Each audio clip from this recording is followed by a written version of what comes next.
নমস্কার, জ্ঞান সঙ্গমে সবাইকে স্বাগত। আজকের নলেজ পয়েন্ট হলো ওভারকামিং ইভেন্টস।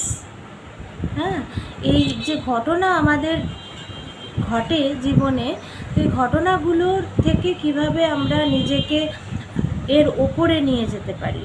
হ্যাঁ, তো গুরুজি বলছেন যে ঘটনাকে বেশি প্রাধান্য দিয়ে এবং সেই অ্যাটাচমেন্ট যার জন্যে তুমি জীবনে এতটা সমস্যার সম্মুখীন হও।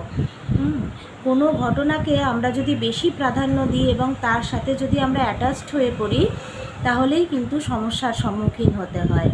যখন তুমি খুব ছোট হতে থাকো, তখন ঘটনা তোমার কাছে বড় হতে থাকে। উদাহরণ হিসেবে গুরুজি বলেছেন যে একটা ব্যস্ত রাস্তায় তুমি বাইক নিয়ে যাচ্ছ, এবার বাইকের সামনের গাড়িটা থেকে কিছু ধোঁয়া বেরোচ্ছে এবং তোমার অসুবিধা হচ্ছে। এইবার তোমার কাছে তিনটে অপশান আছে। একটা অপশান যেটা হচ্ছে যে তুমি কমপ্লেন করতে পারো, অভিযোগ করতে পারো, কিছুক্ষণ সহ্য করতে পারো এবং সেই গাড়িটির পেছনেই তুমি চলতে থাকছো, এটা একরকম।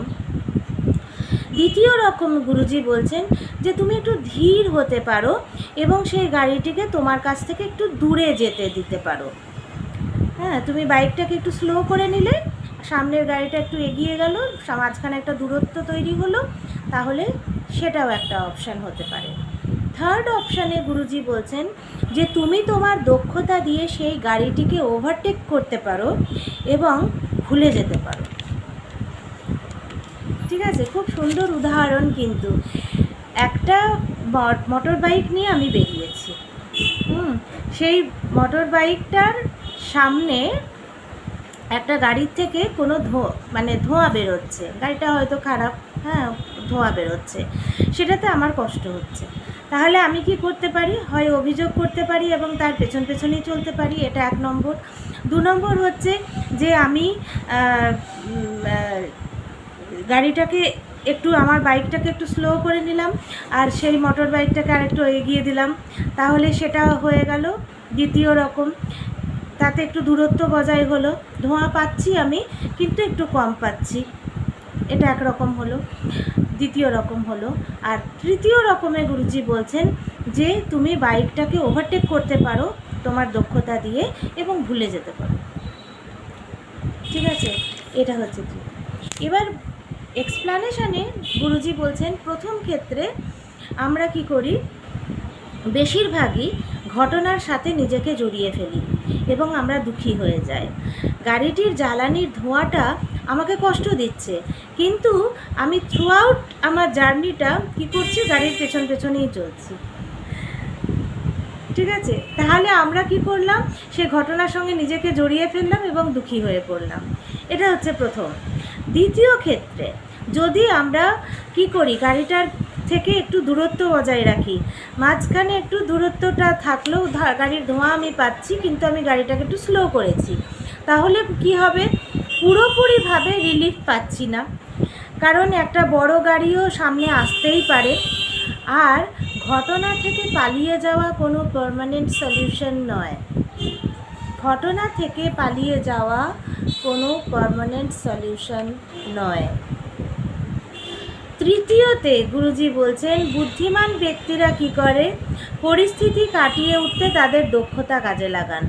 তুমি যদি গাড়িটাকে পারফেক্ট কন্ডিশনের থাকে, তাহলে দক্ষতাটি এফেক্টিভ হবে।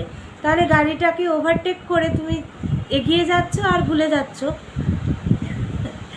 তো গাড়িটাকে প্রস্তুত করে তোলাই হচ্ছে সাধনা। তোমার গাড়িটাকে ওভারটেক করার মতন সেরকম প্রস্তুত করে তোলাই হচ্ছে সাধনা বা অনুশীলন। আর দক্ষতা কি?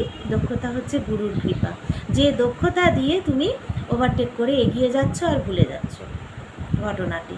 তাহলে ঘটনার সঙ্গে নিজেকে জড়িয়ে ফেলার কোনো চান্স রইল না, এটাই বলছেন গুরুজি।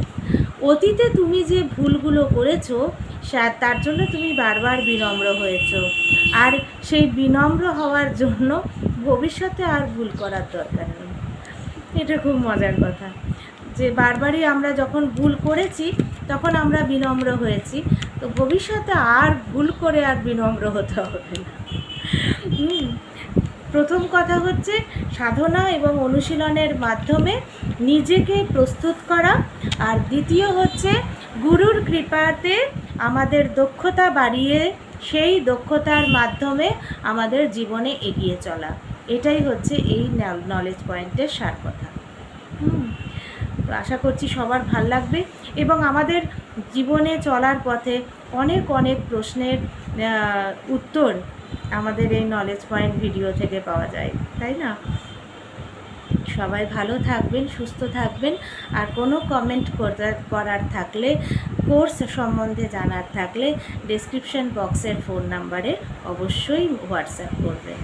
সবাই ভালো থাকবেন, সুস্থ থাকবেন। দেখা হচ্ছে পরবর্তী এপিসোডে। নমস্কার।